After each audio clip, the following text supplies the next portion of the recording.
Another Ants on a Rock video. Welcome to the Ant Corner.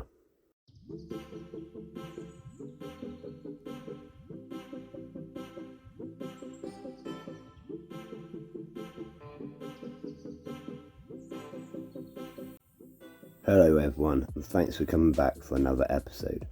For those of you that know, I've got this tarantula. I can never pronounce it correctly, but it's a Caribena Versicolor, or Achilles pink toe. It's currently living in this cup container, and as you can see, it's made a really cool web, but it's right at the top, and every time I go to feed it, it means I have to destroy his web, which isn't cool. So I've been waiting and waiting for Mantis NI to release his new enclosures. Finally, they are out, so I got the medium-sized flat pack. I'm going to do an unboxing for you and move him in.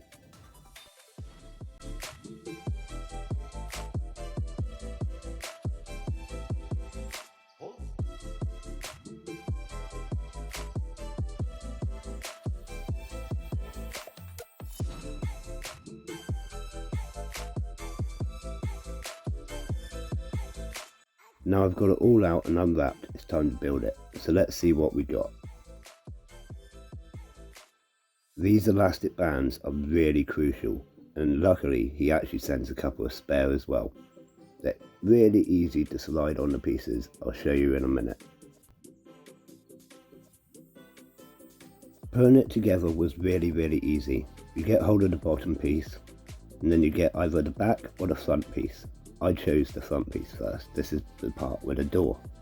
Make sure that you have it the correct way round. Believe it or not, the bottom does have the correct face. Once you've got that lined up, it's a matter of just sliding the black rings over the edges and making it secure. Do the same with the top and then add the back. It was really easy, even for just one person.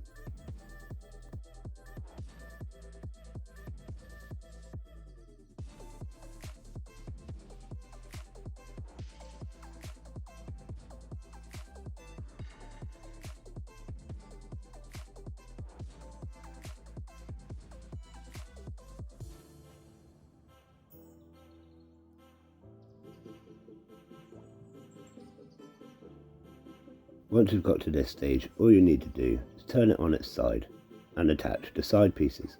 Now they slot on again really easily. Just make sure that everything's as square as possible beforehand.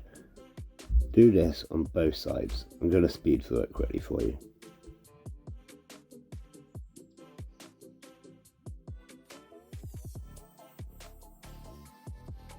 And once you've done that, you've got your finished product.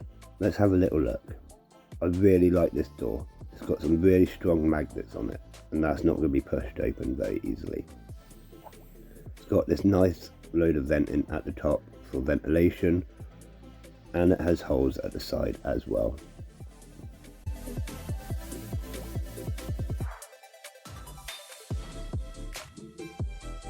Now for one of the bits I enjoy the most. Filling it and making it look good. I'm going to start out with my special substrate mix. I make this so that it holds humidity really well. It's a special mix and I can't tell you what's in it.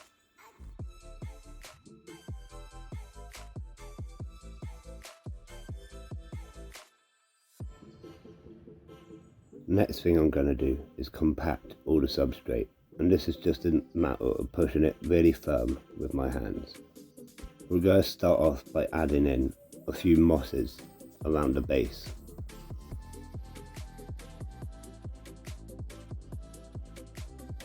Next, I raided my collection, but this was all I could find. Really, I wanted a nice big piece of wood to go right at the back here, but I could only find a smaller piece for now. I'll make it work, and I might replace it later on. Next, I had this really gnarly looking stick. I could imagine it looking really cool when it's all webbed up with tarantula web. So let's get this in as well. Took a little bit of wiggling, but we managed to fit it in, and I think it looks pretty cool.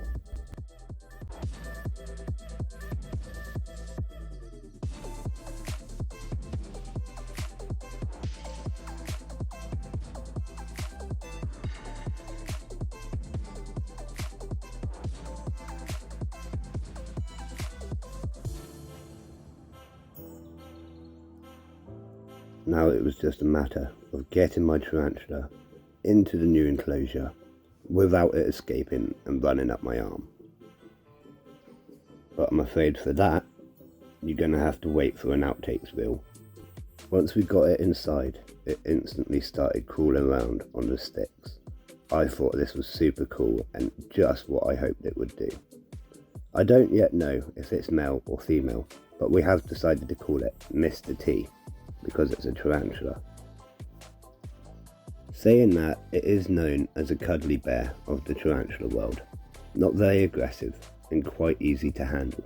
Although I won't be handling it, I will be handling the enclosure because I need to have it ready and used to going to the workshops and being viewed by all the young children. This species of tarantula is arboreal, which means that it tends to live up in the branches of the trees and doesn't come down to the forest floor very often. It will often create a funnel-shaped web in areas of good ventilation, being quite sensitive to ventilation needs and humidity in its younger stages. As it grows, it will become more hardy. It will also gain more colours. I'm currently offering it 1 to 2 waxworms a week, and it seems to take these really well. So I offered it one on its first day in its new enclosure, and it got it from the branch and decided to carry it to the side of the enclosure, and that's where it devoured it. I was really impressed by the size of the fangs. Even though it's only a small spider, they're quite large and impressive already. If this tarantula was to bite me or anybody else, it wouldn't hurt that much. It would feel much like a bee sting and not much worse, unless you are allergic, and then you need to seek urgent medical help. Since filming this, Mr. T has decided to make a web in this top corner, roughly where he is now. It's really cool and exactly what we wanted. It's going to look super cool when he webs up all around the top of the branch. But that's it for today. Thanks for coming back and watching me again, and I hope you come again soon. A massive thank you to our Patreon supporters, Katrina, Stacey and Jason. You're all absolutely awesome. And a massive thank you to our sponsors as well, Answer Us and Valhalla Martial Arts. See you again soon, Ant fans.